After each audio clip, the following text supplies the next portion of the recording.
Good evening, Leslie. You're asleep. It's Wednesday night, and I'm growing out my beard thing. So I've noticed the quality of my voice is often uh, boring. Honestly, I'm amazed you stay awake during an impressive 67% of our conversations.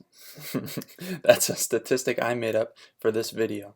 So I find that my monotone masks my naturally emotive presence. So I'm going to try and be a bit more lively in this video to see if I'm ridiculous or awesome. So a week ago, you'll recall that I went to a Sharks Kings preseason game. At said event, my coworkers effectively ditched me on accident. I guess we were all supposed to meet outside of the will call like 2 hours before the game started, and my boss would pass out all of the tickets. But the only information I got was this email that said, and let me quote here, will call. So I went to will call and waited for like an hour because I got there an hour early, and I was texting and emailing and trying to get some response from any of my coworkers as to how I am supposed to get these tickets, to no avail. So sometimes there are these situations where I'm wronged and I'm super livid and I'm just furious until I get my apology. But then there have been a couple situations lately where I've been wronged and I don't want an apology.